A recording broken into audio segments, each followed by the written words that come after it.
1 PM ന്യൂസിലേക്ക് പ്രിയ പ്രേക്ഷകർക്ക് സ്വാഗതം. 24 ബിഗ് എക്സ്ക്ലൂസീവ്. മോഡലിംഗ് ജോലി വാഗ്ദാനം ചെയ്ത് യുവതികളെ വിദേശത്തെത്തിച്ച് ലൈംഗിക ചൂഷണത്തിന് ഇരയാക്കിയ സംഭവത്തിൽ ഞെട്ടിക്കുന്ന വിവരങ്ങൾ പുറത്തുവിട്ട് 24.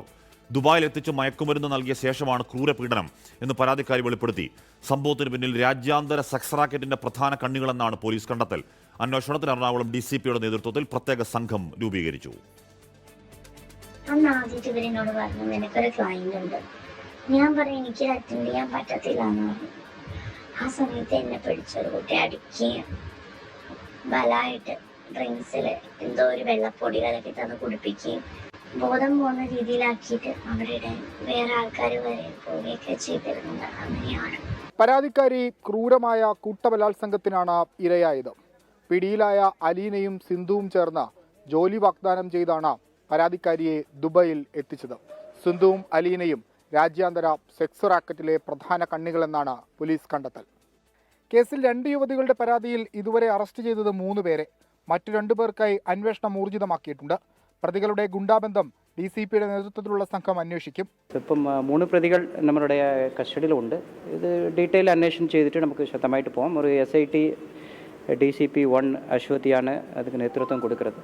ഇവർ തന്നെ പറഞ്ഞ് കുറച്ചിങ്ങനെ കുറേ ആൾക്കാർ ഉണ്ടായിരുന്നത്. സോ അതിൽ എത്ര പേര് കംപ്ലൈൻ്റ് ആയിട്ട് വരുന്നുണ്ടെങ്കിൽ നമുക്ക് നോക്കാം. ബട്ട് ഇതുവരെ നമുക്ക് 2 പരാതി ഇട്ടിട്ടുണ്ട്. ഈവന്റ് മാനേജ്മെന്റ് കമ്പനിയുടെ മറവിലാണ് യുവതികളെ വിദേശത്തേക്ക് എത്തിക്കുന്നത്. സെലിബ്രിറ്റികളടക്കം ഉപയോഗിച്ചാണ് ഇവന്റ് മാനേജ്മെന്റ് കമ്പനിയുടെ പ്രൊമോഷൻ. പിടിയിലായ അലീന മുൻപും ക്രിമിനൽ കേസിൽ പ്രതിയായിട്ടുണ്ട്. നിരവധി യുവതികൾ ഈ സെക്സ് റാക്കറ്റിന്റെ വലയിൽ അകപ്പെട്ടിട്ടുണ്ടെന്നാണ് പോലീസിന്റെ പ്രാഥമിക വിലയിരുത്തൽ. അതുകൊണ്ട് തന്നെ കൂടുതൽ പരാതികൾക്കും പ്രതികൾക്കും സാധ്യതയുണ്ട്. കൊച്ചിയിൽ നിന്ന് വിഷ്ണു സുരേഷ്, 24.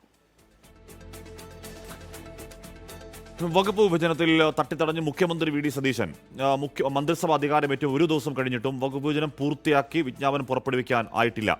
ഫിഷറീസ് വകുപ്പ് മുസ്ലിം ലീഗിന് കൈമാറുന്നതും മന്ത്രിസഭയിലെ മുതിർന്ന അംഗം AP അനിൽകുമാറിന് കാര്യമായ വകുപ്പുകൾ കിട്ടാത്തതുമാണ് തർക്കവിഷയം.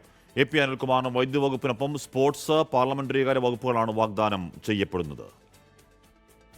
സത്യപ്രതിജ്ഞയ്ക്ക് പിന്നാലെ വകുപ്പ് വിഭജനം പൂർത്തിയാക്കി വിജ്ഞാപനം ഇറക്കുമെന്നായിരുന്നു മുഖ്യമന്ത്രി VD സതീശന്റെ പ്രഖ്യാപനം.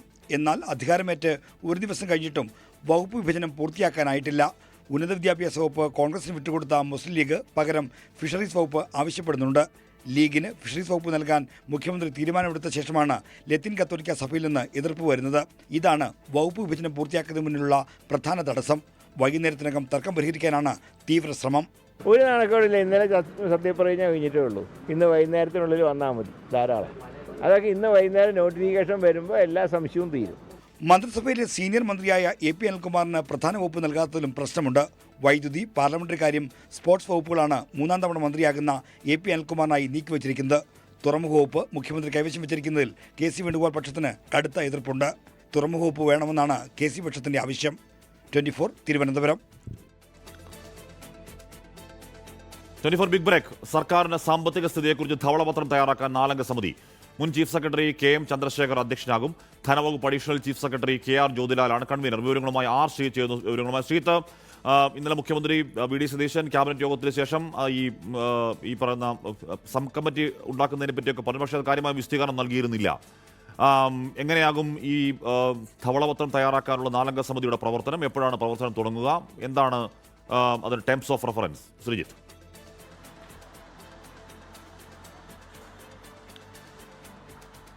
ഹാഷ്മി, സംസ്ഥാനത്തിന്റെ പൊതു സാമ്പത്തിക സ്ഥിതിയെപ്പറ്റി ധവളപത്രം ഇറക്കുമെന്നുള്ളത് തെരഞ്ഞെടുപ്പ് കാലത്ത് തന്നെ UDFന്റെ പ്രഖ്യാപനമാണ്.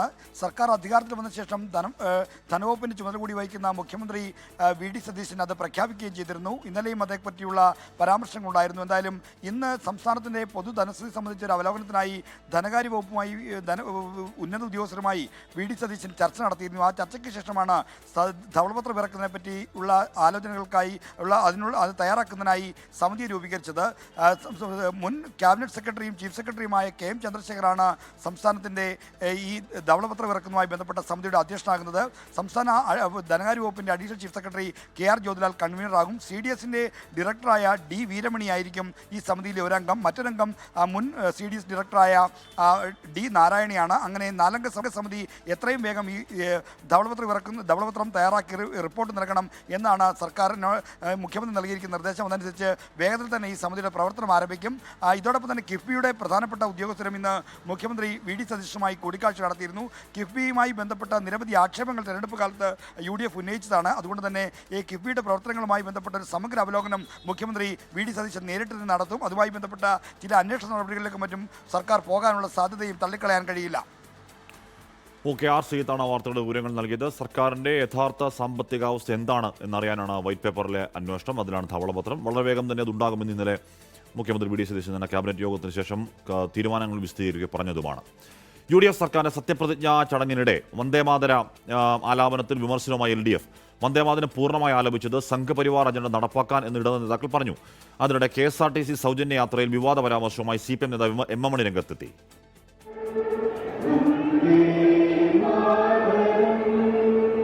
പതിവിൽ നിന്ന് വ്യത്യസ്തമായി ഇത്തവണ സത്യപ്രതിജ്ഞാ ചടങ്ങിൽ വന്ദേമാതരം മുഴുവനായി ആലപിച്ചിരുന്നു.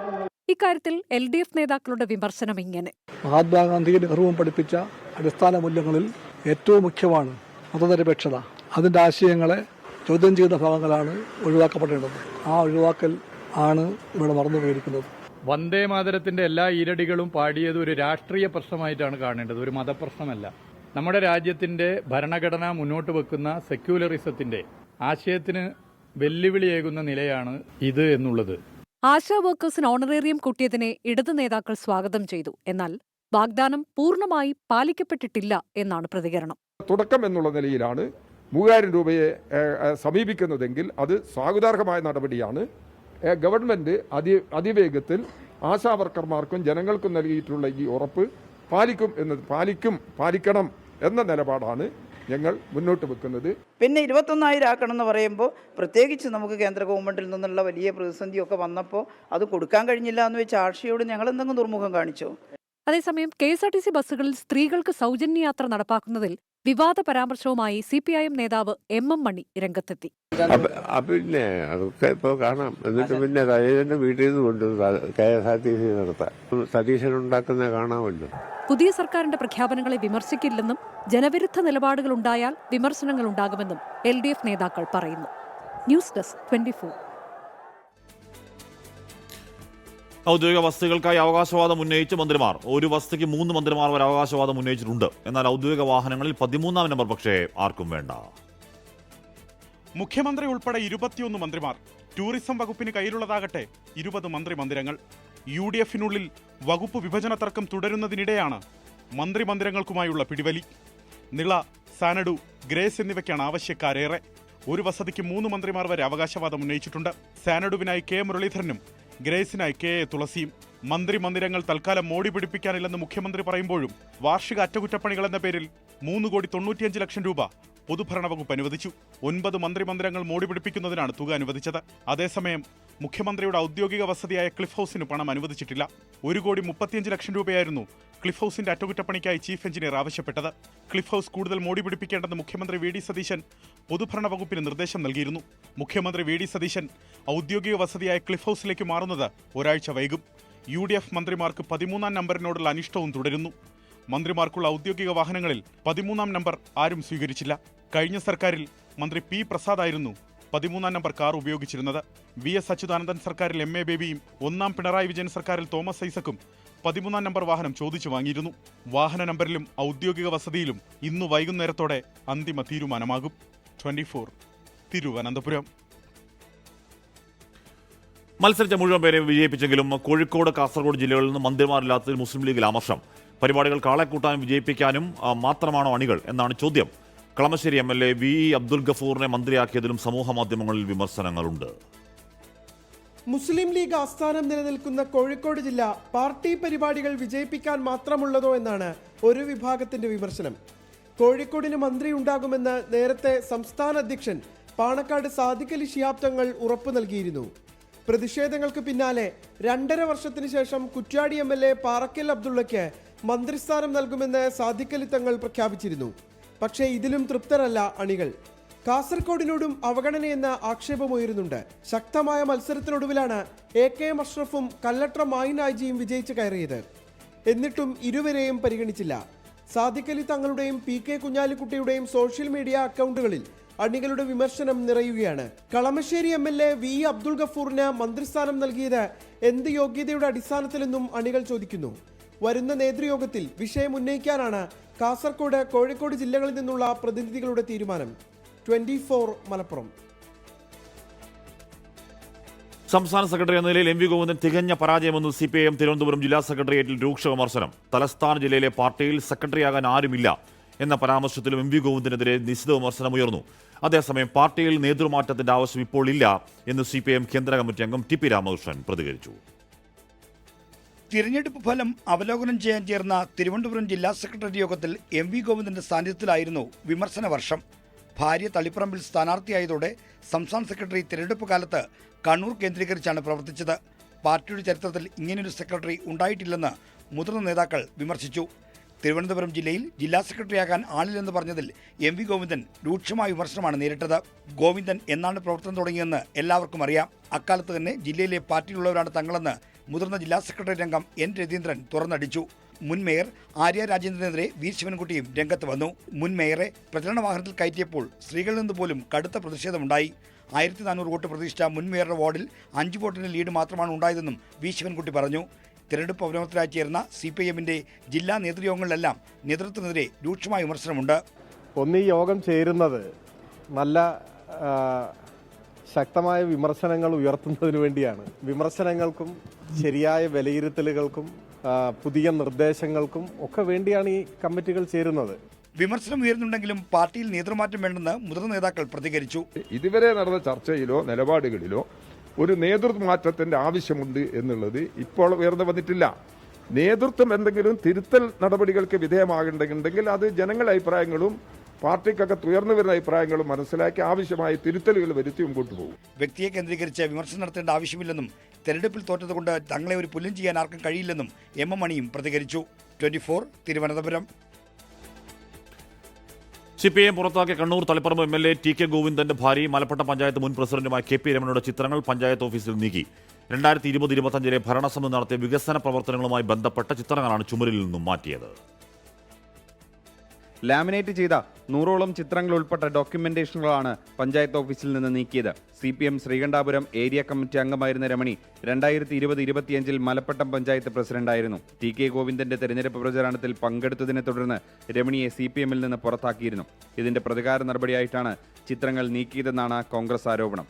മുൻ പഞ്ചായത്ത് പ്രസിഡന്റായ KP രമണി വിവിധ രാഷ്ട്രീയ ഇടതുപക്ഷവുമായി CPMമായി അകന്നു നിൽക്കാൻ സാഹചര്യമുണ്ടായി.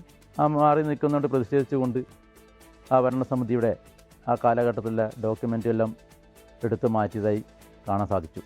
അത് എൻ്റെ നിയമ നടപടിയുമായി പഞ്ചായത്ത് സെക്രട്ടറിക്ക് പരാതി കൊടുക്കും. സംഭവത്തിൽ പഞ്ചായത്ത് സെക്രട്ടറി അന്വേഷിച്ച് നടപടി സ്വീകരിക്കണമെന്ന് കോൺഗ്രസ് ആവശ്യപ്പെട്ടു. CPM എതിരില്ലാതെ ഭരിക്കുന്ന പഞ്ചായത്താണ് മലപ്പട്ടം. 24 കണ്ണൂർ. പ്രതിപക്ഷ ഉപനേതൃസ്ഥാനം വേണമെന്ന് ആവർത്തിക്കുന്നു CPIക്ക് അർഹതപ്പെട്ടതാണ് പ്രതിപക്ഷ ഉപനേതൃസ്ഥാനമെന്ന് പാർട്ടി സംസ്ഥാന സെക്രട്ടറി ബിനോയ് വിശ്വം കോട്ടയത്ത് ആവർത്തിച്ചു. അതേച്ചൊല്ലി CPIയും CPMും വഴിപിരിയുന്നില്ലെന്നും ബിനോയ് വിശ്വം പ്രതികരിച്ചു. CPI എല്ലാ ഗൗരവത്തിലും ഈ കാര്യം CPMുമായിട്ട് ആലോചിച്ചിട്ടുണ്ട്. തൽക്കാലം CPI സർക്കാർക്ക് അത് ബോധ്യമല്ല. അതിൻ്റെ അർത്ഥം ചർച്ച ഇനി ഉണ്ടാകില്ല എന്നോ അതേ ചൊല്ലി CPIയും CPMും വഴിപിരിയാൻ പോകണമെന്നുമല്ല. അങ്ങനെയൊന്നും വഴിപിരിഞ്ഞു പോകാതെ തന്നെ സംസാരിച്ച് ആവശ്യമെങ്കിൽ വീണ്ടും വർത്തമാനം പറഞ്ഞ് സംസ്ഥാനമേഴ തന്നെ പരിഹാരം കണ്ടെത്തും. ആ സ്ഥാനം CPIക്ക് പൂർണ്ണമായും ആവശ്യപ്പെട്ടതാണ്. അത് കിട്ടിയിരിക്കും. തെരുവുനായ ആക്രമണത്തിൽ സുപ്രധാന വിധിയുമായി സുപ്രീംകോടതി. അപകടകാരികളായ നായ്ക്കളെ കൊല്ലാൻ നിർദ്ദേശിച്ച സുപ്രീംകോടതി. നിർദ്ദേശങ്ങൾ നടപ്പിലാക്കുന്ന ഉദ്യോഗസ്ഥർക്കെതിരെ ക്രിമിനൽ നടപടി എടുക്കരുത് എന്നും കോടതി പറയുന്നു. ABC ചട്ടങ്ങൾ കർശനമായി നടപ്പാക്കണമെന്നും വിധിയിൽ പറയുന്നുണ്ട്. സുപ്രീംകോടതി ഇടക്കാല ഉത്തരവ് പരിഷ്കരിക്കണമെന്ന അപേക്ഷകൾ തള്ളി. രാജ്യത്തെ തെരുവുനായ ആക്രമണങ്ങളുടെ കണക്ക് നിരത്തിയാണ് സ്വമേധയാ എടുത്ത കേസിലെ സുപ്രീംകോടതിയുടെ വിധി. ABC ചട്ടങ്ങൾ കർശനമായി പാലിക്കണം. വീഴ്ച വരുത്തിയാൽ ഉദ്യോഗസ്ഥർക്കെതിരെ കോടതിയലക്ഷ്യ നടപടിയെടുക്കും. അപകടകാരികളായ നായ്ക്കളെ കൊല്ലാം. നിർദ്ദേശങ്ങൾ നടപ്പിലാക്കുന്ന ഉദ്യോഗസ്ഥർക്കെതിരെ FIRO ക്രിമിനൽ നടപടിയോ സ്വീകരിക്കരുത്. തെരുവുനായ്ക്കളെ പിടികൂടിയിടത്ത് തിരികെ തുറന്നുവിടരുത്. എല്ലാ സർക്കാർ ആശുപത്രികളിലും റാബിസ് വാക്സിൻ, ഇമ്മ്യൂണോഗ്ലോബുലിൻ എന്നിവയുടെ മതിയായ ലഭ്യത ഉറപ്പാക്കണം. നായ്ക്കടിയേറ്റ കേസുകൾ കൈകാര്യം ചെയ്യുന്നതിന് ആശുപത്രികളിൽ പ്രത്യേക സംവിധാനങ്ങൾ ഏർപ്പെടുത്തണം. എല്ലാ ജില്ലയിലും പൂർണ്ണതോതിൽ പ്രവർത്തിക്കുന്ന ABC സെന്റർ സ്ഥാപിക്കണം. ദേശീയപാതകളിലും എക്സ്പ്രസ് വേയിലും മൃഗങ്ങളുടെ സാന്നിധ്യം ഒഴിവാക്കാൻ ദേശീയപാത അതോറിറ്റി നടപടിയെടുക്കണം തുടങ്ങിയവയാണ് കോടതിയുടെ നിർദ്ദേശങ്ങൾ. സുപ്രീം കോടതി നിർദ്ദേശങ്ങൾ നടപ്പിലാക്കുന്നുവോ എന്ന് ഹൈക്കോടതികൾ വേണം പരിശോധിക്കാൻ. നടപ്പാക്കിയ കാര്യങ്ങൾ സംസ്ഥാന ചീഫ് സെക്രട്ടറിമാർ ഓഗസ്റ്റിൽ ഹൈക്കോടതികളെ ബോധിപ്പിക്കണം. ABC ചട്ടങ്ങൾ പാലിക്കുന്നതിൽ ബന്ധപ്പെട്ട അധികാരികൾ വരുത്തിയ വീഴ്ചയാണ് ഇന്നത്തെ ഭയാനക സാഹചര്യം സൃഷ്ടിച്ചതെന്നും സുപ്രീം കോടതി വിധിയിൽ പറഞ്ഞു. തെരുവുനായ ആക്രമണത്തിൽ ഭരണകൂടങ്ങളുടെ ഓരോ വീഴ്ചയും ചൂണ്ടിക്കാട്ടിയായിരുന്നു സുപ്രീം കോടതിയുടെ വിധി. മൃഗസ്നേഹികൾക്ക് ആശ്വാസമല്ലാത്ത ഈ വിധിയിൽ തുടർന്നും പ്രതിഷേധങ്ങൾക്ക് കളമൊരുങ്ങുമോ എന്നാണ് ഇനി കാണേണ്ടത്. ആർ അച്യുതൻ, 24, ഡൽഹി. ചാണ്ടിയുമ്മനെ മന്ത്രിസഭയിൽ നിന്നും തഴഞ്ഞതിൽ എ ഗ്രൂപ്പിന്റെ അതൃപ്തി. അവർ ദേശീയ നേതാക്കളെ കണ്ട് അതൃപ്തി അറിയിച്ചു. A group K C. Venugopal, Deepa Das Munshi എന്നിവരെ ബെന്നി ബെഹനാൻ എംപിയുടെ നേതൃത്വത്തിൽ എ ഗ്രൂപ്പ് നേതാക്കൾ കണ്ടു. രാഹുൽ ഗാന്ധിയോടും സോണിയാഗാന്ധിയോടും ഫോണിൽ അതൃപ്തി അറിയിച്ചു. നേതാക്കളെ നേരിൽ കാണാൻ അപ്പോയിന്റ്മെന്റ് തേടുകയും ചെയ്തു. ഉമ്മൻചാണ്ടിയുടെ ചിത്രം വെച്ച് വോട്ട് പിടിച്ചു. ചാണ്ടിയുമ്മനെ അവസാന നിമിഷം വരെ മന്ത്രിസഭയിലേക്ക് പരിഗണിച്ചു. പിന്നീട് തഴഞ്ഞത് ഉമ്മൻചാണ്ടിയുള്ള അവഹേളനം. എ.കെ. ആന്റണിയും AICC നേതൃത്വത്തെ അതൃപ്തി അറിയിച്ചു എന്നാണ് വിവരം. ചാണ്ടിയുമ്മൻ പ്രതീക്ഷിച്ചിരുന്നാണ് മന്ത്രിസ്ഥാനം, അത് ഒഴിവായി പോയപ്പോഴുള്ള അതൃപ്തി എ ഗ്രൂപ്പാണ് നേരിട്ട് ഹൈക്കമാനെ അറിയിക്കുന്നത്. കോഴിക്കോട് ചെറുവണ്ണൂരിൽ കാറിന് തീപിടിച്ച് ഗർഭിണി മരിച്ച സംഭവത്തിൽ വഴിത്തിരിവ്. കാറിൽ പെട്രോളിന്റെ സാന്നിധ്യം സ്ഥിരീകരിച്ചു. അപകടത്തിന് മുൻപ് സോന പമ്പിലെത്തി കന്നാസിൽ പെട്രോൾ വാങ്ങുന്ന നിർണായക CCTV ദൃശ്യങ്ങൾ 24-ന് കിട്ടി.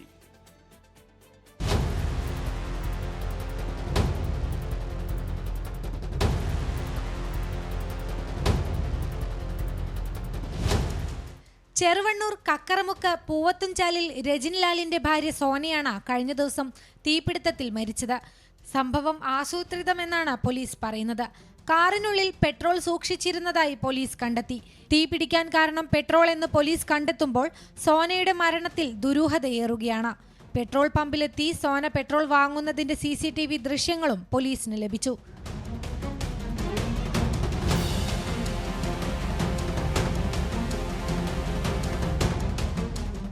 സോനയുടെ ഭർത്താവ് രജിൻലാൽ 65% പൊള്ളലേറ്റ് കോഴിക്കോട് മെഡിക്കൽ കോളേജ് ആശുപത്രിയിൽ ചികിത്സയിലാണ്. കാറിനുള്ളിൽ നിന്നും പെട്രോളിന്റെ മണം വന്നപ്പോൾ തന്നെ എന്താണ് എന്ന് സോനയോട് ചോദിച്ചെന്നും മറുപടി ലഭിക്കും മുമ്പ് തീ പടരുകയായിരുന്നു എന്നുമാണ് രജിൻലാലിന്റെ മൊഴി. സോനയുടെ മരണത്തിൽ ദുരൂഹതയുണ്ടെന്നും ആസൂത്രിത കൊലപാതകമെന്നുമാണ് സോനയുടെ കുടുംബത്തിന്റെ ആരോപണം. മകൾക്ക് ഭർത്തൃവീട്ടിൽ നിരവധി ദുരവസ്ഥകൾ ഉണ്ടായിരുന്നതായും രജിൻലാലിന് മറ്റൊരു ബന്ധം ഉണ്ടായിരുന്നതായും സോനയുടെ കുടുംബം ആരോപിക്കുന്നുണ്ട്. 24 കോഴിക്കോട്. ഡോക്ടർ വന്ദനദാസ് കൊലപാതക കേസിൽ പ്രതി സന്ദീപിന്റെ അപ്പീൽ ഹൈക്കോടതി ഫയലിൽ സ്വീകരിച്ചു. ജീവപര്യന്തം ശിക്ഷ തടയണമെന്നാവശ്യപ്പെട്ടാണ് അപ്പീൽ. വിഷ്ണു സുരേഷ് വിവരങ്ങളുമായി ചേർന്നു. വിഷ്ണു, എന്തുകൊണ്ട് ജീവപര്യന്തം തടയണം എന്നാണ് ആ പ്രതി കോടതിയോട് പറയുന്നത്? ആരോഗ്യപരമായ പ്രശ്നങ്ങൾ, അതോടൊപ്പം തന്നെ മുൻകാല കുറ്റകൃത്യങ്ങളിൽ ഏർപ്പെട്ടിട്ടില്ല തുടങ്ങിയ വിഷയങ്ങളൊക്കെയാണ് ചൂണ്ടിക്കാണിച്ചിട്ടുള്ളത്. കൊല്ലം കോടതിയാണ് സന്ദീപിനെ ജീവപര്യന്തം ശിക്ഷ വിധിച്ചത്. അതിനെതിരെയാണ് ഇപ്പോൾ അപ്പീൽ നൽകിയത്. അപ്പീല് ജസ്റ്റിസ് രാജാ വിജയരാഘവൻ അധ്യക്ഷനായ ബെഞ്ചാണ് ഫയൽ സ്വീകരിച്ചത്. സ്വാഭാവിക നടപടിയാണ്. സ്വാഭാവികമായും ആ ശിക്ഷാവിധിയിന്മേൽ പ്രതിക്ക് പറയാനുള്ളത് ഇനി കേൾക്കും. അതോടൊപ്പം തന്നെ പ്രോസിക്യൂഷൻ വാദവും നടക്കും. അതിനുശേഷമായിരിക്കും അത് തീരുമാനത്തിലേക്ക് പോകുക. വധശിക്ഷയ്ക്ക് വിധിക്കപ്പെട്ട് സൗദി ജയിലിൽ കഴിയുന്ന കോഴിക്കോട് കടലുണ്ടി സ്വദേശി അബ്ദുൾ റഹീമിന്റെ ശിക്ഷാ കാലാവധി ഇന്ന് അവസാനിക്കും. പെരുന്നാൾ അവധിക്ക് മുൻപായി പുറത്തിറങ്ങൽ നടപടികൾ പൂർത്തിയാക്കാനാണ് കുടുംബത്തിന്റെയും നിയമസഹായ സമിതിയുടെയും നീക്കം. വർഷങ്ങളുടെ കാത്തിരിപ്പിനൊടുവിൽ റഹീം എത്തുന്നതിന്റെ സന്തോഷത്തിലാണ് കുടുംബം. ഇപ്പോൾ നല്ലൊരു പ്രതീക്ഷയിൽ തന്നെയാണ്. ഇന്നിപ്പോൾ ലാസ്റ്റ് ദിവസമാണ്, അവൻ്റെ ശിക്ഷ അവസാനിക്കുന്ന ദിവസമാണെന്ന്. അത് കഴിഞ്ഞാൽ അവന് നാട്ടിലേക്ക് എത്തണം. അപ്പോൾ നാട്ടിൽ എത്തണം എന്നുണ്ടെങ്കിൽ ടിക്കറ്റ് ഇഷ്യൂ ചെയ്യണം. ആ ടിക്കറ്റ് കൈ കിട്ടിയാലേ നമുക്ക് എപ്പോൾ എത്തും, ഏത് സമയത്ത് എത്തും എന്നുള്ളത് പറയാൻ കഴിയുള്ളൂ. അവന് വരുന്നുള്ള പ്രതീക്ഷ എല്ലാവരും വെയിറ്റ് ചെയ്യണം. വലിയ ജനപങ്കാളിത്തത്തോടെ നടത്തിയ വർഷങ്ങൾ നീണ്ട നിയമ പോരാട്ടമാണ് ഒടുവിൽ ഫലപ്രാപ്തിയിലേക്ക് എത്തുന്നത്. സൗദി ബാലന്റെ മരണവുമായി ബന്ധപ്പെട്ട് റിയാദിൽ ജയിലിൽ കഴിയുന്ന അബ്ദുൾ റഹീമിന്റെ 20 വർഷത്തെ ശിക്ഷാ കാലാവധി ഇന്ന് അവസാനിക്കുകയാണ്. കൃത്യമായ ഡേറ്റ് ഞങ്ങൾക്ക് അറിവായിട്ടില്ല. ഈ 20 വർഷം എന്ന കാലാവധി ഇന്ന് രാത്രിയോടുകൂടി തീരുകയാണെന്നാണ് മനസ്സിലാക്കുന്നത്. പിന്നീട് സൗദി പോലുള്ള രാജ്യത്തിൻ്റെ നടപടിക്രമങ്ങൾ പൂർത്തീകരിച്ചിട്ടായിരിക്കും അദ്ദേഹത്തെ തിരിച്ചയക്കുക എന്നാണ് ഞങ്ങൾ മനസ്സിലാക്കുന്നത്. കൃത്യമായ സമയമോ ഡേറ്റോ ഞങ്ങൾക്ക് ഇതുവരെ ലഭ്യമായിട്ടില്ല. അതുകൊണ്ട് തന്നെ നാളെ വരുമെന്ന് ഉറപ്പിച്ച് പറയാൻ നിയമസഹായ സമിതിക്ക് സാധിക്കാത്തൊരു സാഹചര്യമുള്ളത്. മോചനത്തിനുള്ള നടപടിക്രമങ്ങൾ പൂർത്തിയായതായാണ് സൂചന. താമസിയാതെ ആഭ്യന്തര മന്ത്രാലയം ഫൈനൽ എക്സിറ്റ് വിസ അനുവദിക്കും. ഇതോടെ സൗദി സർക്കാരിന്റെ ഭാഗത്തു നിന്നുള്ള നടപടികൾ പൂർത്തിയാകും. തുടർന്ന് യാത്രാ തീയതി ക്രമീകരിച്ച് നാട്ടിലേക്ക് മടങ്ങുമെന്നാണ് പ്രതീക്ഷ. രാജ്യം വിടാനുള്ള എമർജൻസി സർട്ടിഫിക്കറ്റ് റിയാദിലെ ഇന്ത്യൻ എംബസി തയ്യാറാക്കിയിട്ടുണ്ട്. സൗദി ബാലന്റെ കുടുംബത്തിന് മോചനദ്രവ്യം നൽകാനുള്ള പണം മലയാളികൾ ഒറ്റക്കെട്ടായി സ്വരൂപിക്കുകയായിരുന്നു. അതുകൊണ്ട് തന്നെ അബ്ദുൾ റഹീമിന്റെ മോചനത്തിനായി കാത്തിരിക്കുകയാണ് കുടുംബവും മലയാളികളും. 24 കോഴിക്കോട്. 24 ബ്രേക്കിംഗ്. ചാണ്ടി ഉമ്മനെ മന്ത്രിസഭയിൽ നിന്നും തഴഞ്ഞതിൽ എ ഗ്രൂപ്പിന് അതൃപ്തി. ദേശീയ നേതാക്കളെ കണ്ട അതൃപ്തി അറിയിച്ചു. രാഹുൽ ഗാന്ധിയോടും സോണിയാഗാന്ധിയോടും ഫോണിൽ അതൃപ്തി അറിയിച്ചു. അലക്സ് റാമും ചേരുന്നു. അലക്സ്, പറയുന്നത് ശരിയാണ്. അവസാന നിമിഷം വരെ ചാണ്ടി ഉമ്മനെ മന്ത്രിസഭയിലേക്ക് പോയി. ആദ്യം മുതൽ തന്നെ ഒരുപക്ഷെ മന്ത്രിസഭയിലെ ഉറച്ച പേരുകാരനായി കേട്ടത് ചാണ്ടി ഉമ്മനെയാണ്. എന്തുകൊണ്ടാണ് അവസാന ഘട്ടത്തിൽ ചാണ്ടിക്ക് ക്യാബിനറ്റിലേക്ക് എത്താൻ കഴിയാതിരുന്നത് എന്നിപ്പോഴും അറിയില്ല. അപ്പോൾ അതിൽ എ ഗ്രൂപ്പിന് കടുത്ത അതൃപ്തിയും രോഷവും ഉണ്ട് അല്ലേ അലക്സ്?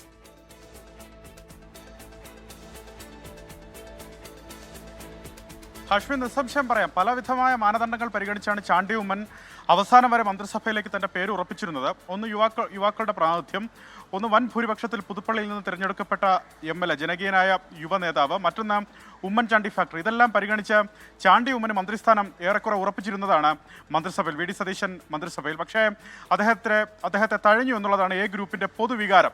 അതായത് എ ഗ്രൂപ്പ് ഇതുമായി ബന്ധപ്പെട്ട അതൃപ്തി, ചാണ്ടി ഉമ്മനെ ഏറ്റവും ഒടുവിൽ തഴഞ്ഞതിലുള്ള അതൃപ്തി എ ഗ്രൂപ്പ് അത് AICC ദേശീയ നേതൃത്വത്തെ, അതായത് AICC നേതൃത്വത്തെ അറിയിച്ചിരിക്കുന്നു എന്നുള്ളതാണ് ഏറ്റവും പ്രധാനപ്പെട്ട കാര്യം. KC വേണുഗോപാലിനെയും ദീപാദാസ് മുൻഷിയെയും നേരിട്ട് കണ്ട് ബെന്നി ബെഹനാൻ MP അടക്കമുള്ള എ ഗ്രൂപ്പിലെ പ്രധാന നേതാക്കൾ ഇതിൽ തങ്ങളുടെ അതൃപ്തി കൃത്യമായി അറിയിച്ചിട്ടുണ്ട്. സോണിയാഗാന്ധിയും രാഹുൽ ഗാന്ധിയും ഫോണിൽ ഈ അതൃപ്തി അവർ അറിയിച്ചിട്ടുണ്ട്. ഈ നേതാക്കളെ നേരിട്ട് കാണുന്നതിന് വേണ്ടി അപ്പോയിന്റ്മെന്റ് തേടിയിട്ടുണ്ടെന്നുള്ളതാണ് നമ്മൾ മനസ്സിലാക്കുന്നത്. ഇവർ പറയുന്നത് ഈ തിരഞ്ഞെടുപ്പിലുടനീളം ഉമ്മൻചാണ്ടി ഫാക്ടർ വർക്കൗട്ട് ആയിട്ടുണ്ട്, ഉമ്മൻചാണ്ടിയുടെ പടം വെച്ച് വോട്ട് പിടിച്ചു എന്നാണ് അവർ പറയുന്നത്. ആദ്യ അവസാനം വരെ ചാണ്ടി ഉമ്മന്റെ പേര് പരിഗണിക്കുകയും ചെയ്തു. പക്ഷേ ഏറ്റവും ഒടുവിൽ ചാണ്ടി ഉമ്മനെ മന്ത്രിയാക്കാതെ തഴഞ്ഞത് അത് ഉമ്മൻചാണ്ടിയോടുള്ള അവഹേളനമെന്നാണ് നേതാക്കൾ പറയുന്നത്. ഇതേ അഭിപ്രായം തന്നെ AK ആന്റണി AICC നേതൃത്വത്തെ അറിയിച്ചതായും വിവരം വരുന്നുണ്ട്. അതായത് ചാണ്ടി ഉമ്മനെ മന്ത്രിസഭയിൽ ഉൾപ്പെടുത്താത്തതിൽ AK ആന്റണിക്കും അതൃപ്തിയുണ്ട് എന്ന വിവരങ്ങൾ കൂടി പുറത്തു വരുന്നു. ഹാഷ്മി, ഓക്കെ. സംസ്ഥാന സർക്കാരിന്റെ ഡൽഹിയിലെ പ്രത്യേക പ്രതിനിധി സ്ഥാനം ഒഴിഞ്ഞ് KV തോമസ് കേരള ഹൗസിലെ സ്ഥിരം മുറി വിട്ടു നൽകി.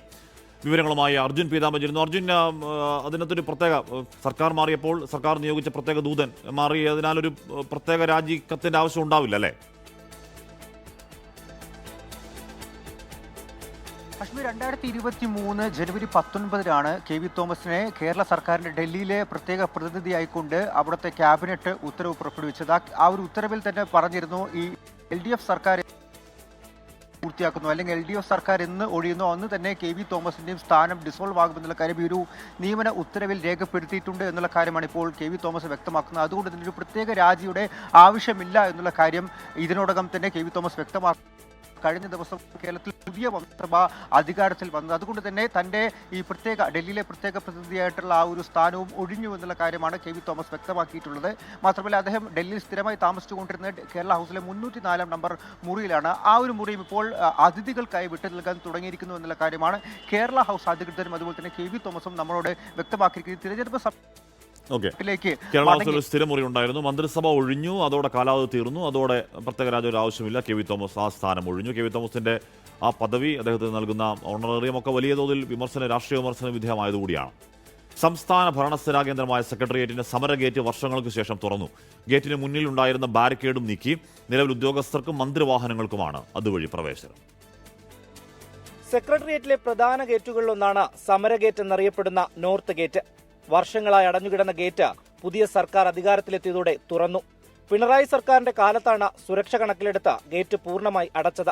തിരുവനന്തപുരത്തോ സെക്രട്ടേറിയറ്റിലോ വരാത്ത മലയാളികൾക്ക് പോലും അറിയാവുന്ന ഒരു ഗേറ്റാണ് ഇത്, നോർത്ത് ഗേറ്റ്. ഈ ഗേറ്റ് കഴിഞ്ഞ 10 വർഷക്കാലത്തിന് ശേഷം ഇത് തുറന്നു എന്ന് പറയുമ്പോൾ വലിയൊരു സന്തോഷമാണ്. മുഖ്യമന്ത്രിയുടെ പരാതി പരിഹാര സെൽ പ്രവർത്തിക്കുന്നത് നോർത്ത് ഗേറ്റിന് സമീപമാണ്.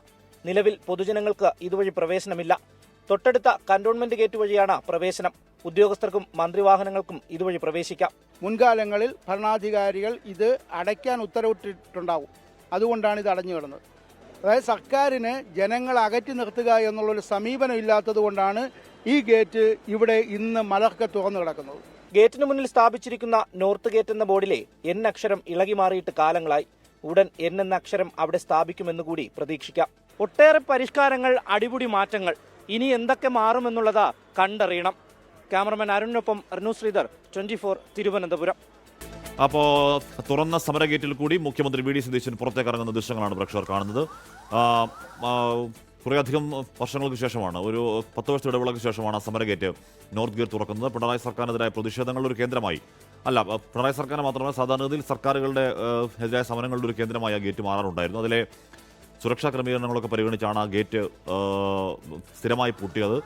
അതിനുശേഷം ഇപ്പോഴാണ് ആ ഗേറ്റ് തുറന്നത്. അതിലൂടെ ആ സമര ഗേറ്റിൽ കൂടി മുഖ്യമന്ത്രി വി ഡി സതീശൻ സെക്രട്ടേറിയറ്റിന് പുറത്തേക്ക് ഒരു ദൃശ്യങ്ങളാണ് പ്രേക്ഷകർ കണ്ടത്. റിനു ശ്രീധർ വിവരങ്ങൾ ചേർന്നു. റിനു, അപ്പോഴും അതുവഴി പൊതുജനങ്ങൾക്ക് പ്രവേശനമില്ല, മന്ത്രിമാർക്കും ഉദ്യോഗസ്ഥർക്കും മാത്രമേ ഉള്ളൂ അല്ലേ? അപ്പോൾ അതിലും മാറ്റം വരുമെന്ന് പ്രതീക്ഷിക്കാവോ?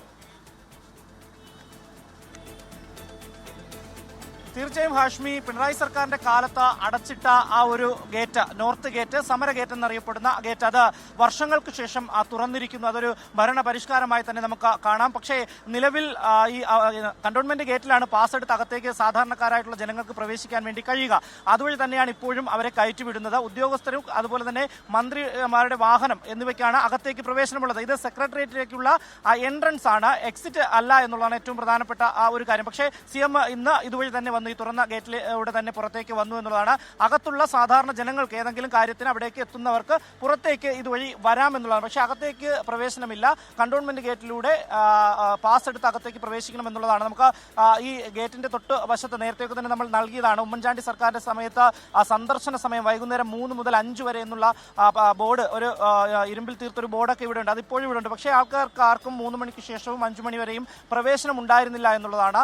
സുരക്ഷ കണക്കിലെടുത്താണ് പിണറായി സർക്കാർ ഇത് അടച്ചുപൂട്ടിയത്, ഈ ഗേറ്റ് അടച്ചുപൂട്ടിയതെന്നാണ്. എന്തായാലും വർഷങ്ങൾക്ക് ശേഷം ഒരു മോചനം വന്നിരിക്കുന്നു. ഈ ഗേറ്റ് ഇപ്പോൾ തുറന്നിരിക്കുന്നു. ഏറ്റവും ഒടുവിൽ ഇതാ മുഖ്യമന്ത്രി ഇതുവഴി തന്നെ ഉച്ചയ്ക്ക് ഭക്ഷണത്തിന് വേണ്ടി വീട്ടിലേക്ക്, അതായത് ഔദ്യോഗിക വസതിയിലേക്ക് പോയിരിക്കുന്നു എന്നുള്ളതാണ് നമുക്ക് കാണാൻ വേണ്ടി കഴിഞ്ഞത്. ആഷ്മി, ഓക്കെ, സമര ഗേറ്റിലൂടെ പുറത്തിറങ്ങിയ മുഖ്യമന്ത്രി വി ഡി സതീശന്റെ ദൃശ്യങ്ങളാണ് പ്രേക്ഷകർ കണ്ടത്. വടശ്ശേരി ദാമോദരൻ സതീശൻ എന്നാണ് അറിയപ്പെടുന്നത്. ഇപ്പോൾ ഡോക്ടർ ജിൻഡോ ജോണിന്റെ ഫേസ്ബുക്ക് പോസ്റ്റ് ഇപ്പോൾ എന്നാണ്.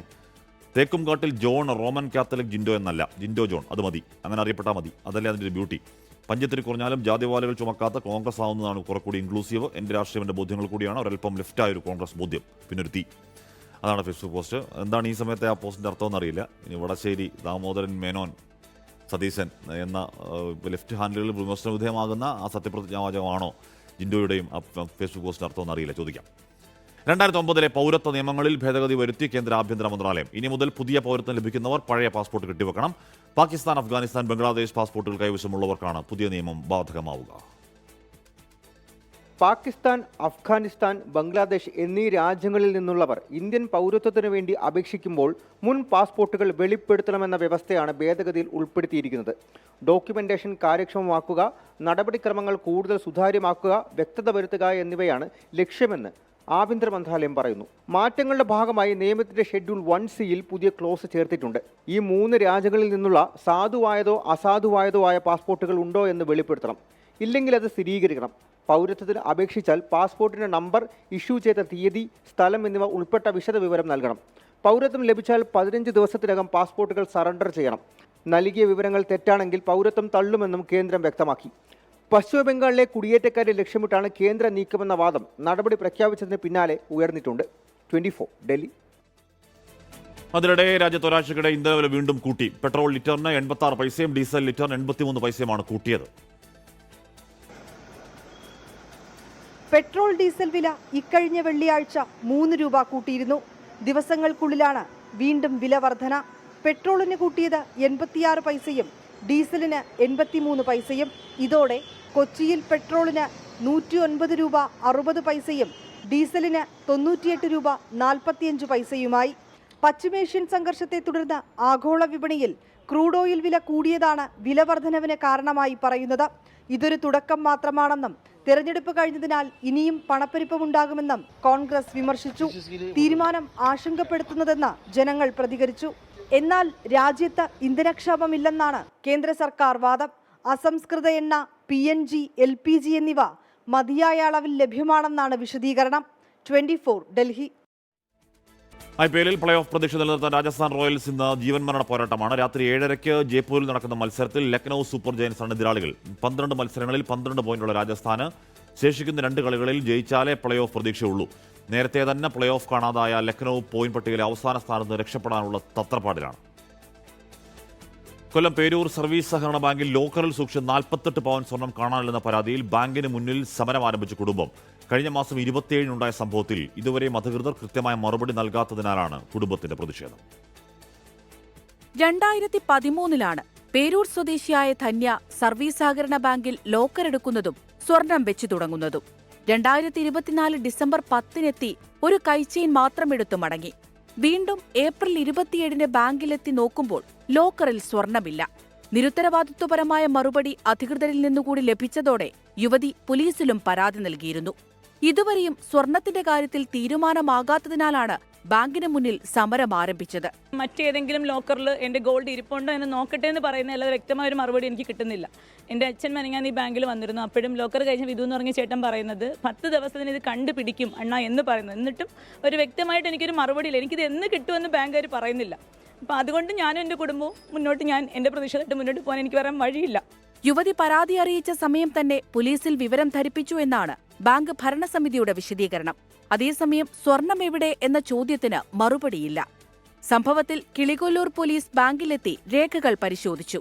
പരാതിയിന്മേൽ അന്വേഷണം തുടരുകയാണ്. കൃത്യമായ ഉറപ്പ് ലഭിക്കും വരെ ബാങ്കിന് മുന്നിൽ സമരം തുടരാനാണ് യുവതിയുടെയും കുടുംബത്തിന്റെയും തീരുമാനം. 24 കൊല്ലം. തെരഞ്ഞെടുപ്പ് തോൽവിക്ക് ശേഷം ചേർന്ന CPM ആലപ്പുഴ ഇടുക്കി ജില്ലാ കമ്മിറ്റികളിലും നേതൃത്വത്തിനെതിരെ രൂക്ഷ വിമർശനം. നേതാക്കളുടെ ധാർഷ്ട്യം ജനത്തെ പാർട്ടിക്കെതിരാക്കിയ ആലപ്പുഴ ജില്ലാ കമ്മിറ്റിയിൽ അംഗങ്ങൾ ചൂണ്ടിക്കാട്ടി. MM മണിയെ സ്ഥാനാർത്ഥിത്വത്തിൽ നിന്ന് ഒഴിവാക്കിയത് സംസ്ഥാന നേതൃത്വം ഇടപെട്ടാണെന്ന് ഇടുക്കിയിലും വിമർശനമുയർന്നു. അനുകൂല രാഷ്ട്രീയ സാഹചര്യത്തിലും ജനവിധി പാർട്ടിക്കെതിരായതിന് പിന്നിൽ നേതാക്കളുടെ ധാർഷ്ട്യമെന്ന് ആലപ്പുഴ ജില്ലാ കമ്മിറ്റിയിൽ അംഗങ്ങൾ തുറന്നടിച്ചു. ഉൾപാർട്ടി ജനാധിപത്യവും ചർച്ചയും പാർട്ടിയിൽ കുറയുന്നു. ഏകപക്ഷീയ തീരുമാനങ്ങൾ നേതൃത്വം അടിച്ചേൽപ്പിക്കുന്നു. കായംകുളത്തെ തോൽവിൽ വലിയ വിമർശനമാണ് കമ്മിറ്റിയിലുണ്ടായത്. തോൽവിക്ക് പിന്നാലെ പ്രതിഭ അസംബന്ധം പറയുന്നെന്ന ജില്ലാ സെക്രട്ടറി R നാസറിന്റെ പരാമർശം ചർച്ചയായി. വസ്തുത അറിയാതെയാണ് സെക്രട്ടറി പ്രതികരിച്ചതെന്ന് പ്രതിഭ. പാർട്ടി പ്രവർത്തകർ തനിക്ക് വേണ്ടി പ്രചാരണത്തിനിറങ്ങിയില്ലെന്ന് മാധ്യമങ്ങൾക്ക് നൽകിയ പ്രതികരണം പ്രതിഭ കമ്മിറ്റിയിലും ആവർത്തിച്ചു. ഇതോടെ കമ്മിറ്റി അംഗങ്ങൾ പ്രതിഭയ്ക്കെതിരായി. പണിയെടുത്ത പാർട്ടി പ്രവർത്തകരെ പൊതുമധ്യത്തിൽ അപമാനിക്കരുതെന്ന് പൊതുവികാരം. പാർട്ടിക്കുള്ളിൽ പറയേണ്ടത് മാധ്യമങ്ങളോട് പറഞ്ഞതിനും കടുത്ത വിമർശനം. ഇടുക്കി ജില്ലാ കമ്മിറ്റിയിലും സംസ്ഥാന നേതൃത്വം പ്രതിക്കൂട്ടിലാണ്. ഉടുമ്പൻചോലിൽ MM മണി സ്ഥാനാർത്ഥിയാക്കാത്തത് സംസ്ഥാന നേതൃത്വം ഇടപെട്ടെന്ന് വിമർശനം. സംസ്ഥാന സെക്രട്ടറി രംഗത്തെ മത്സരിപ്പിക്കാൻ MM മണിയെ മാറ്റിയത് തിരിച്ചടിയായി. മറ്റുള്ളവർക്ക് 2 ടേം വ്യവസ്ഥയിൽ ഇളവ് നൽകിയപ്പോഴും MM മണിയെ തഴഞ്ഞു. ഇത് ആളുകൾക്കിടയിൽ എതിർപ്പുണ്ടാക്കിയെന്നും വിമർശനമുയർന്നു. 24 ആലപ്പുഴ ഇടുക്കി. 1 PM ന്യൂസ് തൽക്കാലം പൂർത്തിയാവുന്നു.